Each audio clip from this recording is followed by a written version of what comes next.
Anyway, I think so.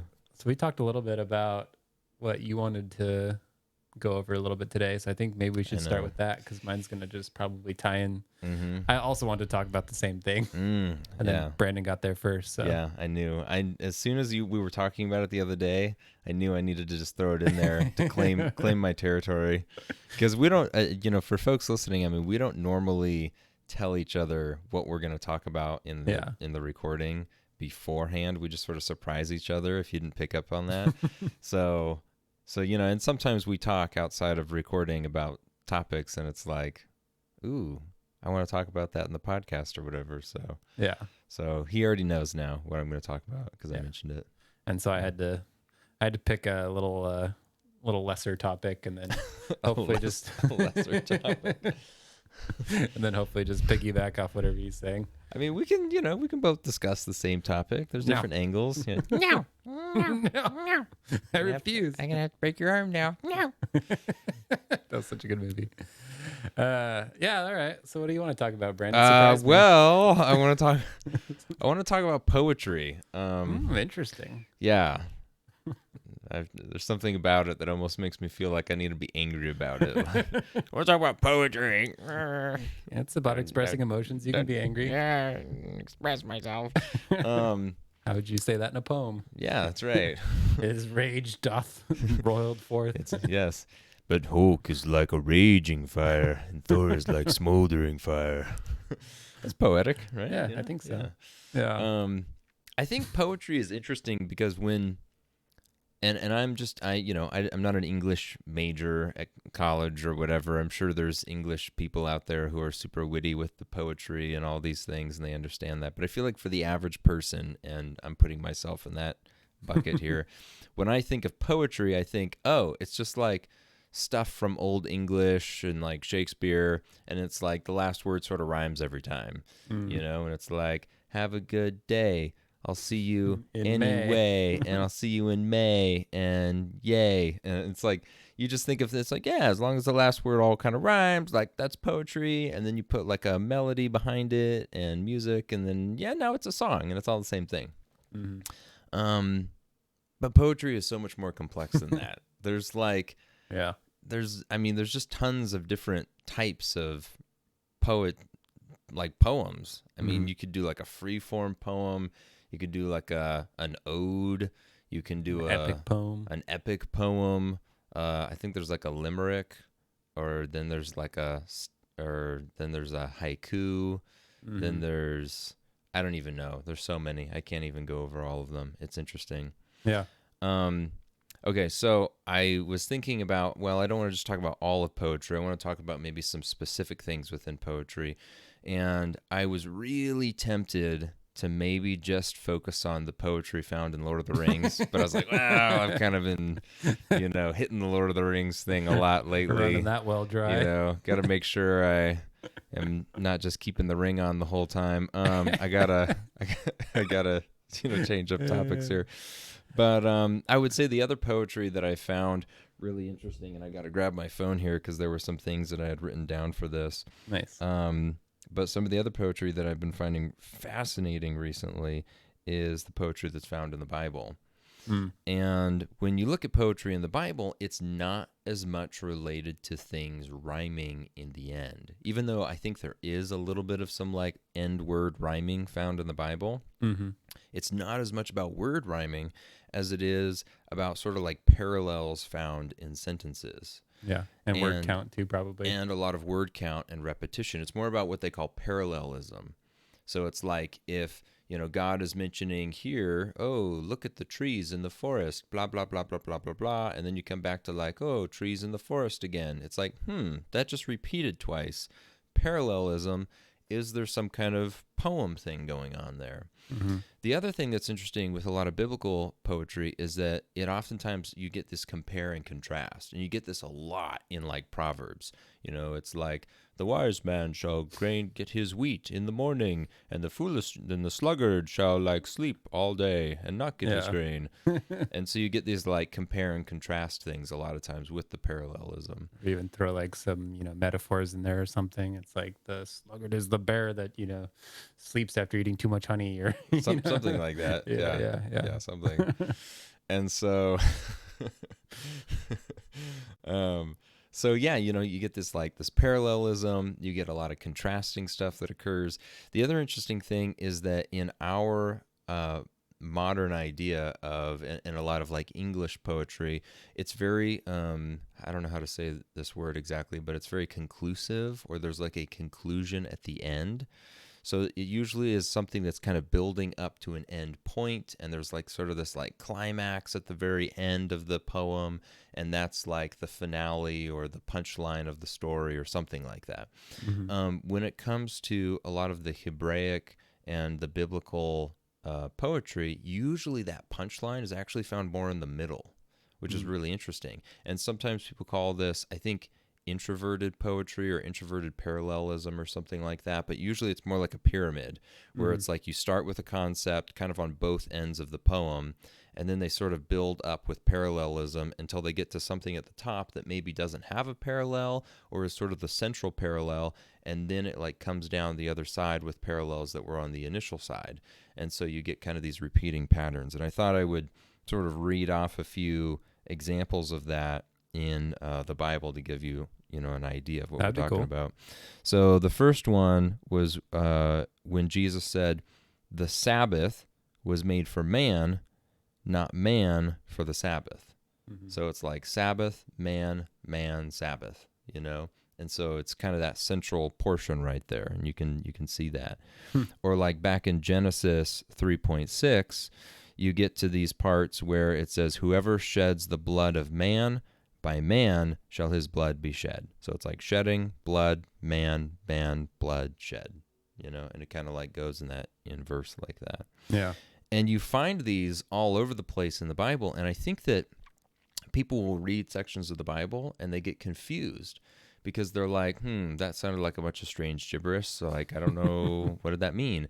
And if you realize that in Hebrew poetry, the centerpiece is literally in the center, it changes what you're focusing on when you're reading that section of scripture. You could read scripture and think, okay, I read through this passage and I was waiting for some conclusion at the end, and instead I didn't really get it. I don't really know what this is about. But if you go back to the middle, you might realize that, oh, this whole thing was about whatever it was talking about back at the middle, Yeah, I think the whole Bible kind of does that in the picture of Jesus. It's people want to get caught up on one end or the other. It's it's the Genesis story and this is what it's about, or then it's well, no, it's the end times story, and you got to figure out what's coming next and how to deal with the end times. And it's no, actually it was all about the middle of the story, Jesus. And that was the takeaway from the whole thing, Yeah. And so it even does that there in the whole story.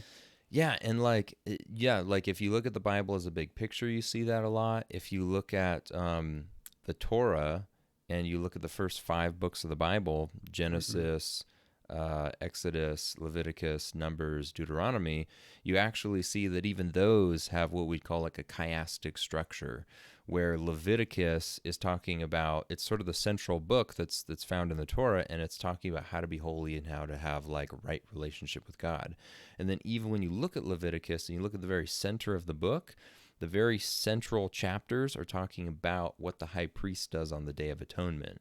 And so it's even within the Torah, there is kind of this chiastic structure of even how they sort of formed the books and put them together, kind of on an editorial part, Yeah, when you get even a more poetic into, a peak experience into more practical or very, some might see it as dry, And so it's you almost have these two sides of the mountain. One is this poetic narrative approach, and then the other one's all these rules and laws and stuff, and then they meet in the middle as well. Yeah. So you get those two sides as well. Yeah. Whereas if you were looking for a conclusion, you'd be well, that ended really boring and dry. It's where's the meaning in that? But if you look to the middle, it'd be oh, it's almost these two different paths converging at the center of being you take a poetic literal approach or a poetic narrative approach, and you take the super dry mosaic approach, and then it's oh, those two actually complement each other, and then meet somewhere in the middle with there maybe Moses on the mountain or something, or something something like that. I don't know. Yeah. Yeah, so I feel like that's just super interesting and inspiring and makes you, I think it's made me appreciate poetry and kind of reread through the Bible, realizing that the emphasis of passages is not where I thought it was. And it can bring new meaning to passages when I read them, and I really like that. Yeah. Yeah. I'm going to definitely steal some of that structure now that that you mentioned it and bring it to light. I'm going to steal some of that structure for what I'm doing.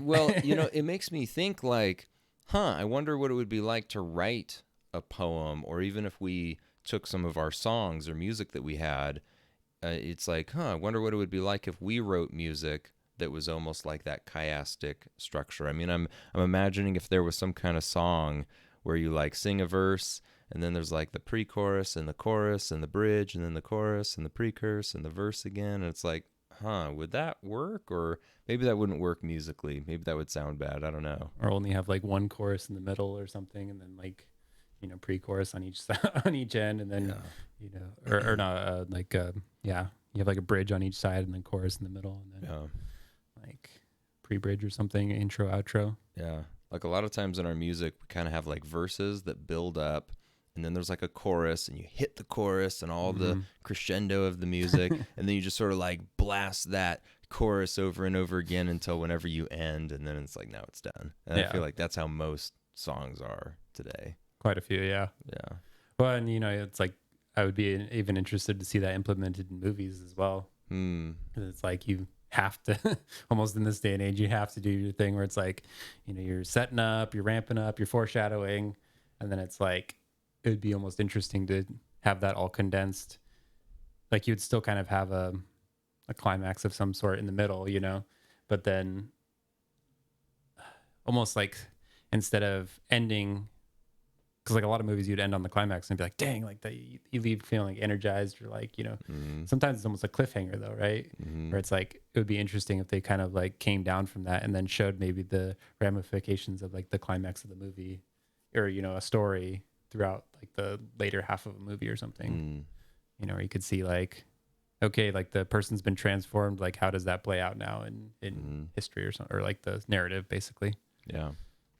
I think sometimes, because we talked about the hero's journey a long time ago, I think that you could almost connect it with the hero's journey, because in the hero's journey, it's like you start at home, and I mean, the hero's journey, they depict it as going in a circle, whereas the chiasm is more like a pyramid, but you could almost draw the chiasm in a circle as long as you just sort of parallel things across to each other. Yeah. But yeah, it's like you start here, you go through some kind of change, and then you come back to the beginning and you're a different person. Yeah. And it kind of parallels like, well, and ultimately, there's always like the moment in death, or like some sort of pivotal moment. It's like that should be the moment of the highest point, or like the middle point, right? It's like your challenge that you like, your cross basically that you overcome, or,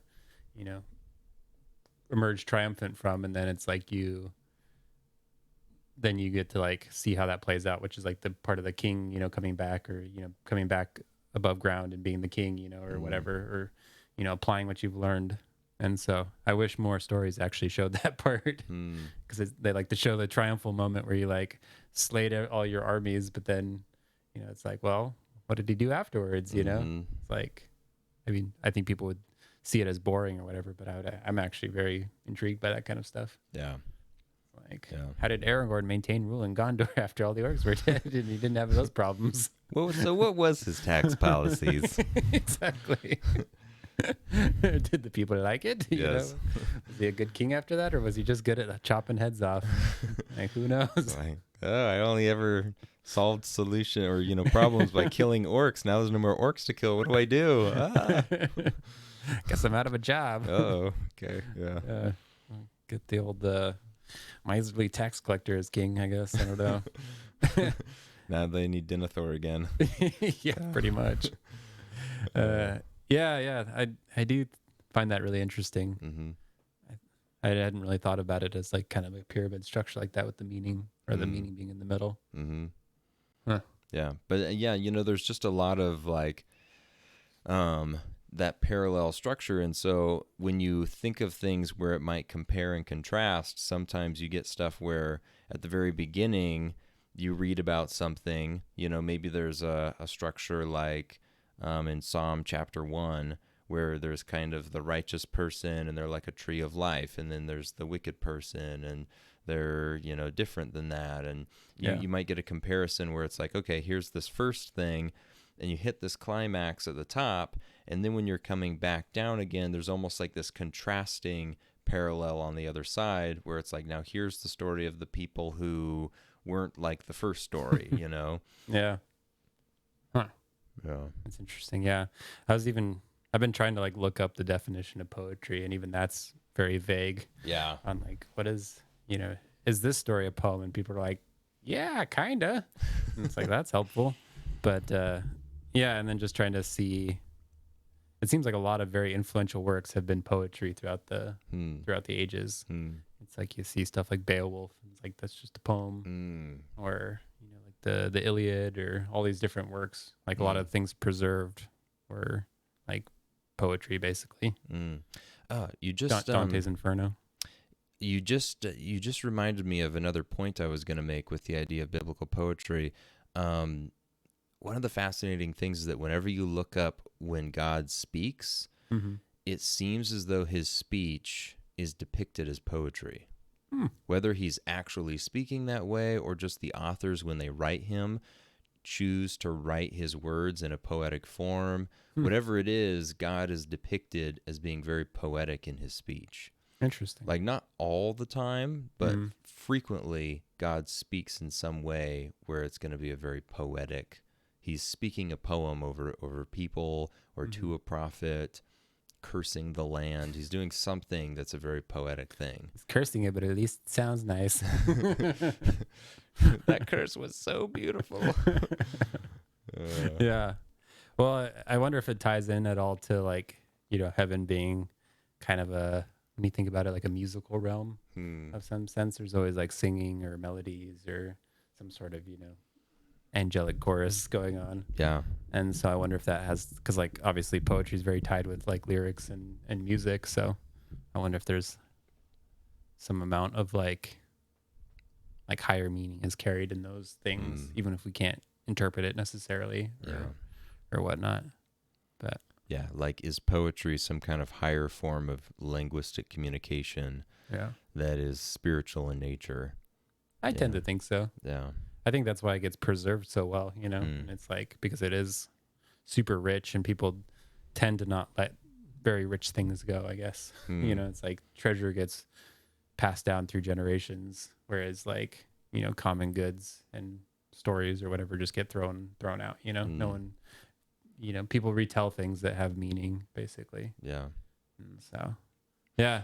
Well, I mean, it's interesting. Like, I would say most of the time in human existence, we're speaking like the common tongue. We're speaking like in what am I trying to say? Logistical language, where it's just like, oh, what are you doing on Thursday night? Want to come over and hang out? Hey, what movie do you want to watch? It's like we're not really speaking these like really meaningful things. It's like, your soul is like a bird that flies upon the winds. And, but it's like if you do have to say something really meaningful, like when people give like a wedding speech or a graduation ceremony speech or like a whatever it is, then you want it to sound more meaningful. Yeah. And you could just say things like, you're a great guy.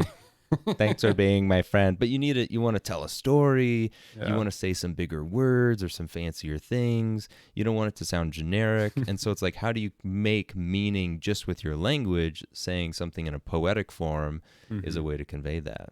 Yeah. And it's weird because like, I've been trying to figure out if like, just poetry in of itself is something that's meaningful, or if it has to have like some sort of spirit behind it that makes it meaningful, right? Where, I don't know, I read a lot of poetry. Not, I say that like I got like a tome behind that I go to.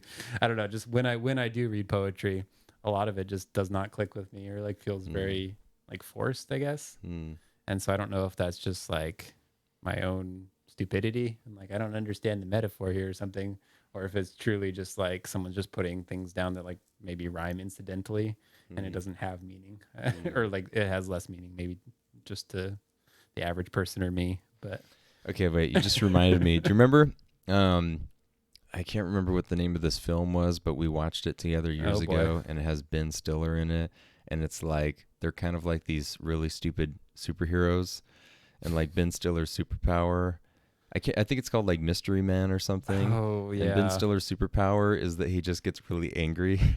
It's like he doesn't even get strong, or like there's like he has no extra fighting capacity. He just like gets angry. I do remember. But there was that one guy who I think was played by some like Native American person, and I can't remember what his character's name was, but his superpower was he was super wise, but he would always just say things backwards, which was basically a chiasm. He'd always be just like, where the river wanders, there wanders the river. And then everybody was like, wow, like you're right, man.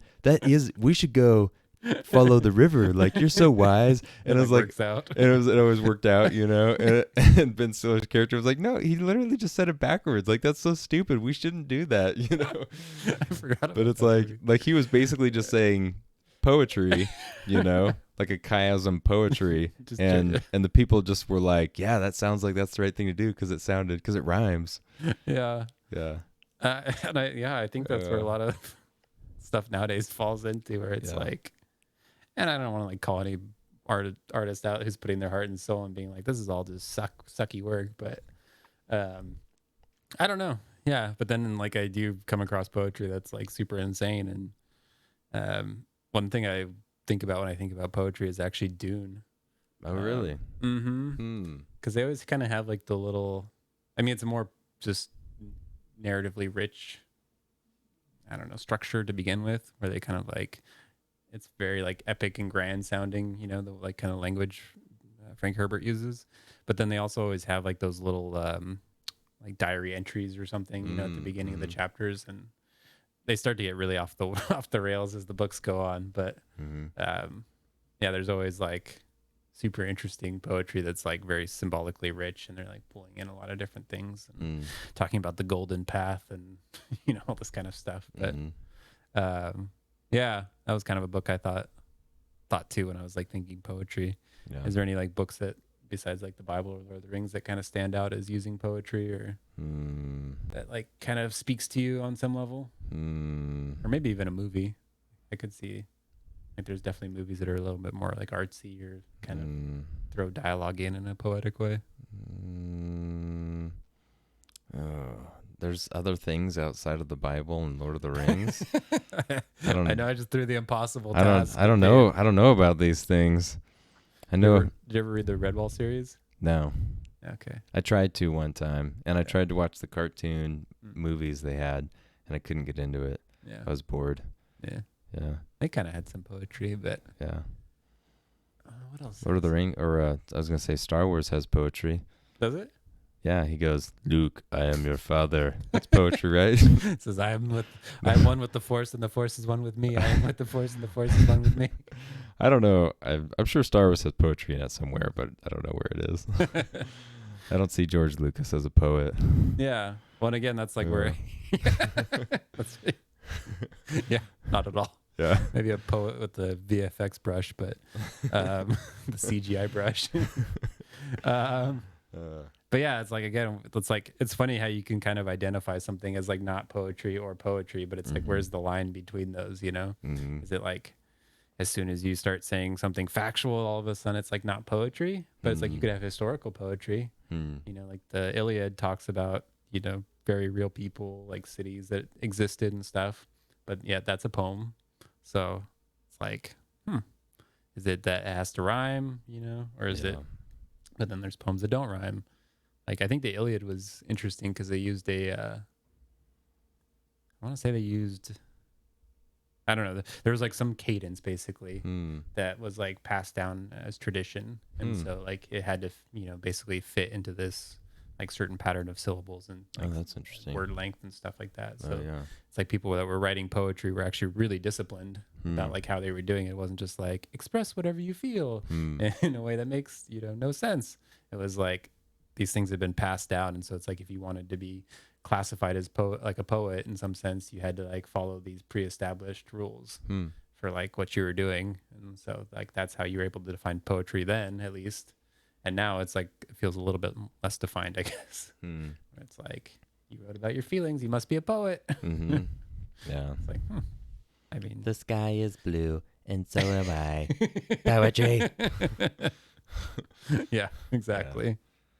Yeah. So, yeah, I don't know. I'm definitely experimenting with that, and I'm trying to, because like everything I like is all just epic poetry anyway. So I'm like, why don't I just start writing that? Like, I'm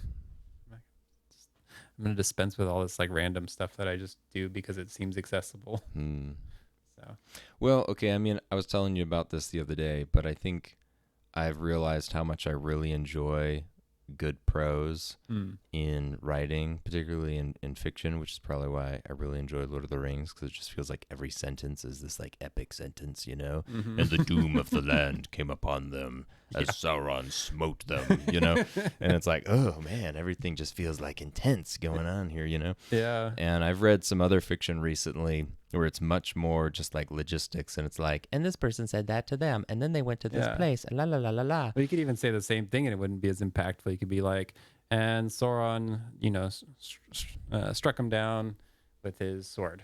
And it's like, okay, that's not as cool as like smote, you know, or, you know, from the black hand came the fiery sword that smote his soul, you know? It's like, whoa. Yeah. And so, yeah, but I totally hear that. Yeah. It's like more again, like logistics or. Yeah. Yeah. Somehow the language can sound really basic, but if you use just really great, I mean, adjectives and writing, if you use this like gravitas with the words, you know, as opposed to like just sort of everyday words people use, then it feels like, ooh, this is like really deep, and I enjoy that. One thing I've always kind of taken a parallel with that too is like Jesus speaking, where it's you know, you get where it says like he spoke with authority. It's like, oh, that's like an interesting concept, you know, or he spoke like one who has authority or something. And like there really is a difference in just writing styles and like people with like conviction, I guess, when they write or speak.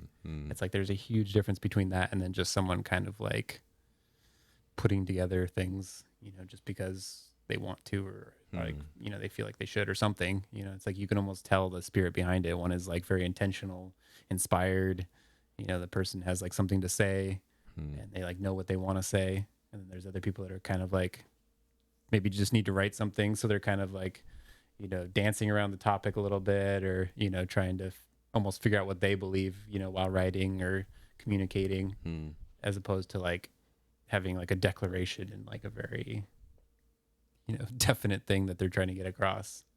And so I don't know, there's like a certain boldness there maybe that I really appreciate in writing. So there's poetry, man. Yeah. Nice. Or one facet of poetry. So much more to unpack, but there's part one of the poetry. Now I'm gonna start my own series where I just read poems to people. No, I'm just kidding. I'm already doing that, dude. Can't steal my idea. No, I meant like in contrast to your AI stuff that you're doing. Oh, because you do like AI videos. That's just you, monologuing about AI. Now I'm just gonna do something where I just like I wrote a poem. I want to do that. I'm actually researching how to do some different voices. Yeah, dude. And so I'm gonna do not maybe I don't know if it's AI voices necessarily, but I want to do like some weird angelic voiceover or something, and like do some sort of weird poetry. Oh, so. Dang, man! Is that what you wanted to talk about next? Yeah, actually, kind of. Yeah, I guess that ties in somewhere around there.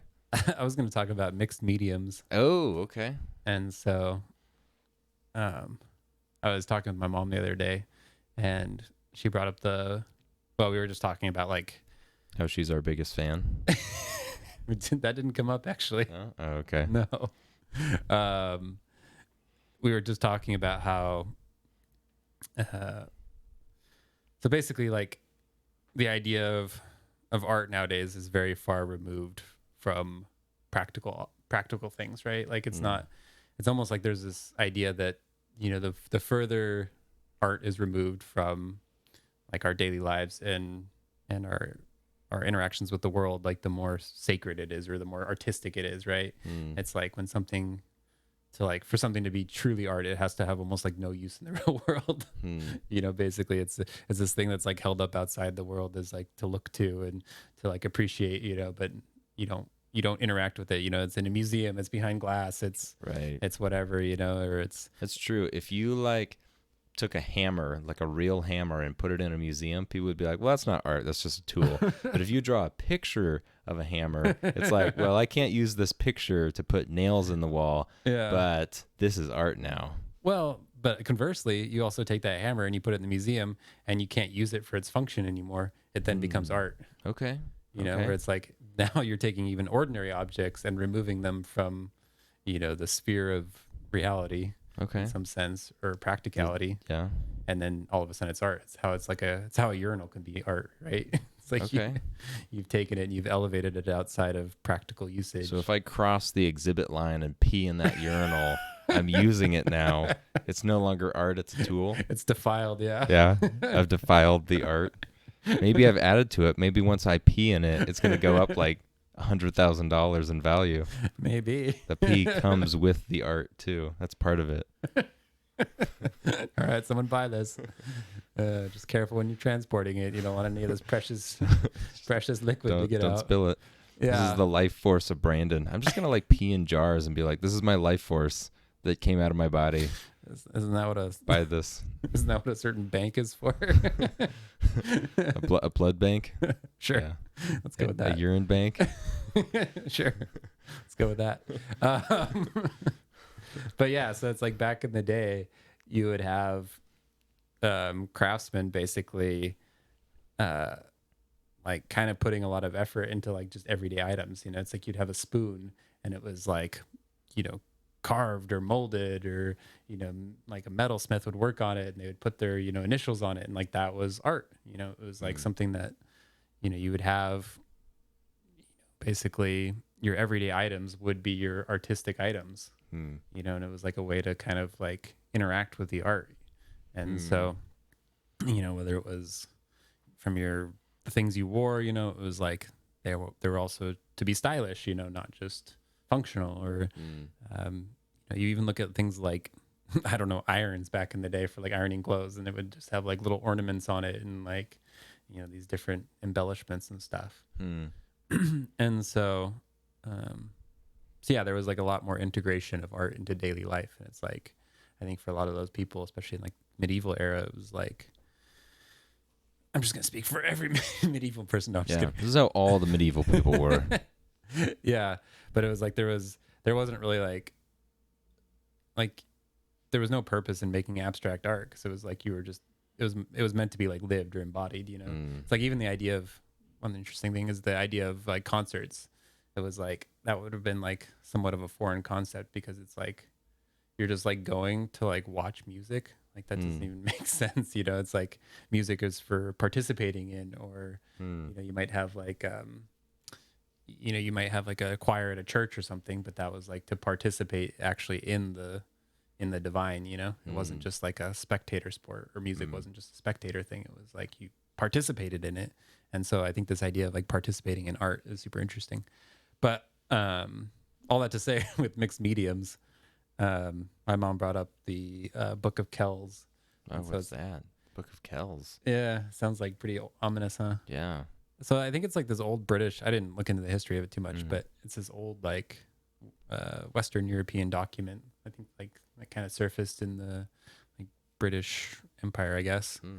And maybe it has to do with the Celtics. I don't know. Celts? Yeah, I'm thinking of the Celts. The Book of Celts. But it's Kells, like Kells. Kells. Like Celtic in that way. It's like hell, but Kel. Yeah.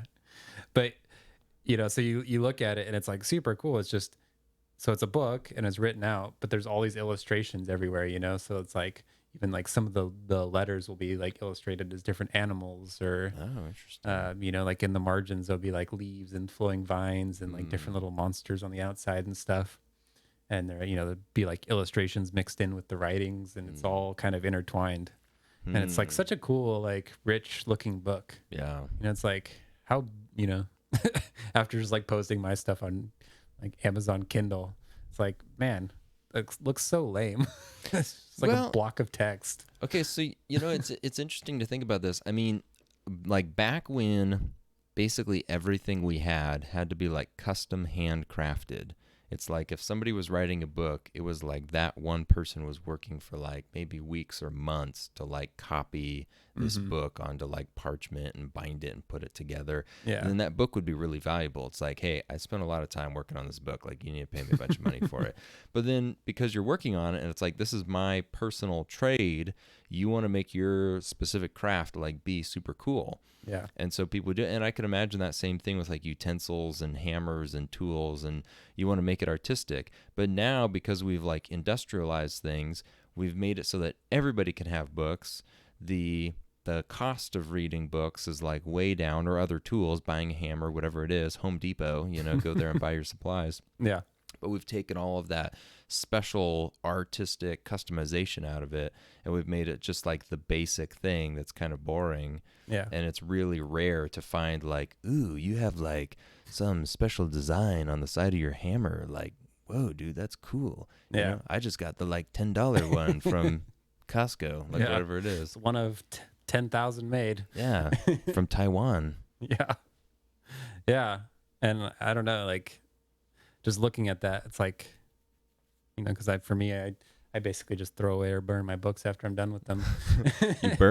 What books have you burned? Hold I on. haven't burned any. Oh yeah? Okay. No. I went to a book burning one time. Yeah. Yeah, they burned Twilight. Yeah. Yeah. Good call. Good call. Yeah, it wasn't me. I was just watching. Sounds like a fun experience nonetheless. Yeah, I didn't actually know they were going to burn books. Anyway. No, I usually just drop them off at the library, but Yeah. yeah, it's like, I don't know. Like, I wouldn't do that if I had a special book, Mm-hmm. It's like I would keep it. Mm-hmm. And because I know it's like one of 10,000 books that's printed or whatever, a million books, it's like, even just getting rid of it, I know I could buy the exact same one, Mm-hmm. And so it kind of like loses all that specialness that it's like, man. And I mean, I think there's a place for both things. Like I think some mass market stuff's fine, but I do kind of miss like, kind of the practical side of art, or like, trying to incorporate art back into like our daily items and stuff like that.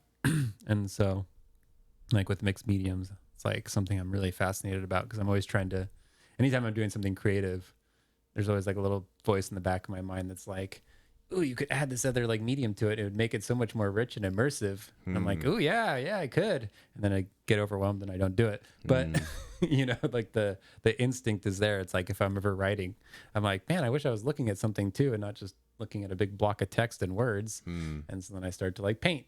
And then like, as I'm painting, I'm like, man, I wish I could like fit some more dense meaning in here. And like, I should put some words in my painting. So then I start making a comic. And then I'm like, man, I've just been sitting here in silence for so long staring at this comic. I wish it had some sound or something. And I'm like, started making music. And it's like, geez, I just get like in this cycle. But yeah, I don't know. Like, I think movies do it really well, where it's like kind of the ultimate mixed media in some sense, where you get like, you can get dialogue, you can get rich meaning, you can get a lot of sounds, you get in the visual element. I can't think of another mixed medium that gets more in there than movies. Yeah. I mean, there's music where, you could listen to like words, and you get like musical notes and instruments and things like that. Mm-hmm. There's, books, you're just getting like the words. Maybe you get some pictures in there. I don't know. I mean, photography is just the pictures. Yeah. Yeah. And so maybe I'm just, I think I'm spoiled with movies, and it's like, that's what I really just want to be doing, I guess. And keep settling for less, but yeah. Cause I mean, yeah, go ahead. I was going to say, if you go to a play, you get like people speaking, and you get the visual, and there could be music at the play, and it's like in-person 3D. Maybe that's like a different kind of visual. Maybe that's like an enhanced experience potentially. I should go to more plays. Yeah, maybe we should go to. I've been to a couple plays recently. Yeah. Yeah. Did they? Were they profound? Did they affect your life? One of them was pretty good, actually. Actually, I should mention this one because it was called Something's Rotten, and it was basically a musical about. Sounds like Hamlet. It's very similar. It was basically about what's his name, William Shakespeare, Mm. and these people who were competing with him, and they were like, "How could we ever compete with William Shakespeare? What are we gonna do?" And then this guy goes to like some medium dude who like gives him the wisdom of the spirits, and he's like, "You should make a musical. Musicals will become huge in the future. Like you should make those." And so then they invent the musical, and Weird. the whole play is a musical. And then Hmm. they invent the musical, and they're like able to compete with William Shakespeare. It's Or like something. kind of meta. Yeah, it's pretty Huh. meta. Yeah, Interesting. it's very comedic too. Yeah. Yeah. Huh.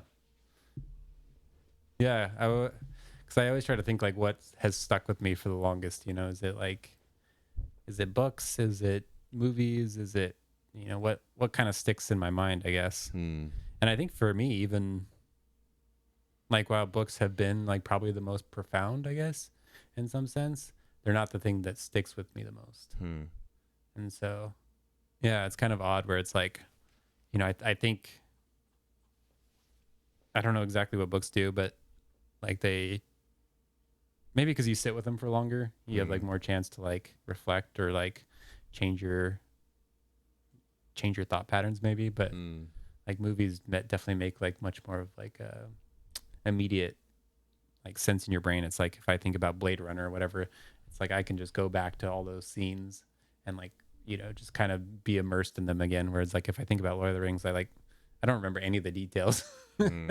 Like I remember all like kind of the major plot points. Hmm. And I mean it helps because there was movies for it too. So but if I just had to think about the book from like 10 years ago, Hmm. I'd be like, what what happened there? Like, what was the character thinking, or what was his mood, or like, whatever. Where it's like if you saw, I don't know, it's like if you had to think of like Captain Jack Sparrow in a certain moment, it's like you could think of his mood at any moment. It's like when he's running away from the skeletons or whatever, he's being goofy and like weird and doing all this stuff. It's like you can just like conjure that image to mind really fast. That's true.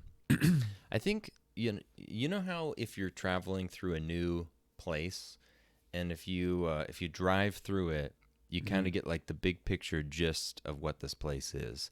There's forests here, there's hills, there was a river somewhere. We passed through this city. This was kind of what the city looked like in the 5 minutes we drove through it. Yeah. But then if you were to walk through those places, you like get all the details. I kind of feel like that's the difference between movies and books to me. I watch a movie and it's like 2 hours, here was the story, it's done. I get the big picture of what the story was about and I enjoyed it. But then in a book, it's like I'm going to sit with this for maybe like 30 hours and I'm going to get into every little detail. And by the end of it, I definitely feel like, ooh, I got really thorough through this story, but I don't remember all those details. There were just too many to remember, Yeah. Interesting. Yeah. So you're getting okay. So you're more like left with a lingering impression than like every detail. Yeah. Like I think when all those details build up on top of each other, it makes certain plot points more powerful and you feel the plot points more. It doesn't change that the plot point happened in the movie versus in the book form. You still get the gist of both plot points. It's just that your feeling around the plot points can change. And I do think that in movies, they can change your feeling around a plot point by adding music to it and visuals of people's expressions and body language that can also make you feel a certain way when you watch that, Yeah. Like if It's you like were the best to form of emotional manipulation. yeah, like if you were to go to the beginning of that cartoon Up, where like the couple gets old and they die, it's a super emotional scene. It's very emotional based off of the visuals. There's no dialogue to it whatsoever. It's like they're just doing stuff. And so you see their bodies, you see their body language, you see their expressions of joy and their sadness, and then you hear that music and the music gets sad and slow. And it's like if you were to just read it in a story that's like, and they went to this place, and then they were married, and they tried to have kids, but they couldn't, and then they got old, and then they died. It would be like, okay, whatever. Like you wouldn't get the same emotion from that, Yeah. Is there any like things that you've seen that have kind of mixed mediums in a very interesting way or been like profound for you? Like I'm kind of thinking maybe like, I don't know, like books compared to graphic novels or Oh yeah. maybe like animation compared to live action or just different things like that. I don't know. Gosh. Or is there a medium maybe that sticks with you more than others? I don't know. I I've discussed. I'm going to go to the animation versus live action question here, because I've discussed this one with my wife. She really likes animations. She likes like the Disney and the cartoons and Studio Ghibli, and she really likes animation. And I really like animation too. I've got nothing against it. But I don't know. Sometimes I do like live action more. And I think I enjoy more the live action epics, like a really deep, intense story that's maybe spanning a few different movies, and it's a series, and I really like that. And I think she enjoys more of the one-off, more like family fun, friendly kind of stories. I don't know if she always enjoys the big epic stories as much. But it is different. Something with animation. I think a lot of times animation is told in more fun ways. And I think with animation, you can do things you just can't do as well in live action. Yeah. So I don't know. There are some differences in those mediums. I don't know if I really answered your question, but I guess I like. It was close. Yeah. I was just kind of asking what sticks with you more. You know, it's like, is there a certain type of thing that really sticks with you or like speaks to you? And like, yeah. I like a lot of movie soundtracks. I frequently find myself listening to movie soundtracks, where you basically get these like orchestral, classical music things, but it's played in really Skyrim soundtrack, the Lord of the Rings soundtrack, Star Wars soundtrack, whatever it is. And I love those soundtracks, and I'll just listen to them in my free time. And I find myself sort of remembering the movie and feeling the feels of the movie or the story or whatever. Yeah. And I definitely enjoy that genre of music, and I think that's one of my favorite things about some of those movies. Epics is just the epic music with the story. So okay, maybe this is a better way to phrase the question. So when you're looking back at like a movie you really like or a story you really like, it's like what jumps to mind? Is it the music first? If you're like thinking Lord of the Rings, does like the music play in your head, or do you like get a visual of some Rohirrim charging down some orcs, or like are you thinking about the symbolism of it or something? Is there like something that jumps to mind first? Yeah, the music definitely does jump to mind. Yeah. Yeah, I like when you mentioned Dune earlier, I immediately was just thinking of I know some of that, because that music was like pretty distinct. Like that was Hans Zimmer was like doing some serious music going on there. Yeah, some of the solo female singer doing her thing, and there were a few kind of the second anyone says Dune, the first thing that pops into my head is from the beginning or whatever. The Mongolian throat guttural. Like I know dreams are the messages from the deep. It's like I know there's definitely some like really distinct music in that movie. I don't think I remember anything else about that movie. Maybe sand, but coarse and rough and gets everywhere. That's an example of terrible poetry. Anakin is not a poet. Anakin needs to stick with lightsabers and not try to be flowery. Yeah, I guess when people mention Star Wars, I always think of memes first, probably now. Oh, yeah? Yeah. It's like, probably like, I always just hear, as soon as someone says like anything about the prequels, I just hear Obi-Wan in my head saying, hello there. It's like... Is that a meme? I don't know what that is. Yeah, it's just like, I think when he's like saying, when he sneaks up on General Grievous or something, he's just like, hello there. It's like this like weird, it's like his catchphrase now. That's a weird thing to say. Yeah, or I think he maybe just always says it too. I'm not sure. Oh, okay. Yeah. Huh. I'll show you after this. All right. All right. So yeah. Yeah, mixed mediums. Have you ever been to a like Seance? I don't know why I said that. I don't know. But what I was gonna say was, have you ever been to a art gallery, some kind of exhibit or whatever? Maybe in a museum. Maybe I find these actually are usually like a private gallery or like a solo artist doing it in some local studio or something on a smaller scale, where they'll be showing their art, but at the same time, they'll be doing a lot of other things. Like maybe there'll be a live band in the background. Maybe they'll like kind of change the lighting situation. They might have different color lights. Sometimes there'll be different themes in different rooms. They'll have like food that you're having with it. There's like a lot going on in the experience. It's not just like walk in a room and stare at this picture, which is how it is in a lot of museums. It's like almost sterile and sort of quiet and bland. Yeah. But instead, they make looking at the art like this entire cultural experience that goes along with it. And I've always thought that was really interesting. Yeah. Almost like the idea of food and being incorporated into art somehow too. Yeah. It could it's definitely a sensual as far as senses experience. Yeah. Like I'm imagining, what if I went on some National Geographic like photo journey where it's like, oh, I'm going to, I don't know, Norway. I'm going to Norway, and I'm taking a bunch of photos of all the wolves. The wolves in Norway. So we're just doing an ad lib. We're just doing a Mad Lib thing. Yeah.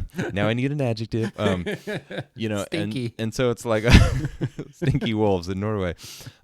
So then it's like, okay, what if I had some cool light show that was like showing the northern lights in the sky, and it got some like authentic Norwegian music, Norwegian food, serving caribou, and then you're like, people could come in and it's like, hey, have some of this hors d'oeuvre and like look around and listen to the music, and it's like, whoa, I like feel like I'm in Norway right now, and then I'm like looking at these big photos. It's like that would be cool. Like I would love that experience, Yeah, interesting. So I guess the limit's only your imagination at that point of like how immersive you want to make something or whatnot. Right. Oh, I thought of it. Another mixed medium, I think, is VR. Oh, okay. Because then in VR, it's like you also have that added layer. Like you see it, you hear it. There can be text or dialogue, but then there's the added layer within the medium that you're interacting with it. Yeah, it's and like you're tactile in some it's way. like spatially involved in a certain way. Yeah. Huh. That might be the ultimate mixed medium now that I'm thinking about it. As of right now. As of right now. Before Neuralink taps into your brain. Yeah. Like, release dopamine now. He really likes it. Give him some more. Dude, Neuralink, I mean, I'm just thinking of like those like human simulator, what was it, like Sims? Oh, job. Wait, what? Like the video games where you're like controlling like people. Oh, sure. Like Sims, and you like are making a neighborhood and a family and a house, and it's like the people are happy, and little like smile bubbles pop here in their heads, or they just got their weird little things happiness like that. bar, like, or their P bar, or whatever. Oh, deliver food to these people, and a bunch of like happiness bubbles like appear, and it's like that's just basically what Elon Musk is trying to do. He's like, I built a new underground train system for Los Angeles. Happiness bubbles. That's how he sees the world. That's how he sees the world. Little sim people. You guys want flamethrowers? Here you go. Wow, their happiness meter went up again. The happiness meter. Well, that one has to go to the bathroom. Let's drag him to the toilet. Just drag and drop to the toilet. That's what he did with all his Twitter employees. Hey-o! Oh, shots fired at the birds. Oh man, it's good. All right, I think I'm. Yeah, dude, that's a wrap. I'm pretty satisfied. So. Yeah. Yeah. Yeah. Now I think we need to go consume some poetry now, or make poetry. Yeah, we need to go make some poetry. Yeah. Yeah. I've got some ideas. All right. So we'll see in the pipeline how it happens. But thanks for being here, Brandon. Yeah, dude. I just got to think about what rhymes with subscribe. Subscribe. Drive. Ride. I don't know, man. We're on the spot now. Dude, give us a like with a spike. Chawaski. Chawaski. That's all you need to remember. I think we'll leave it there. Oh my gosh. See you later, everyone. Cut.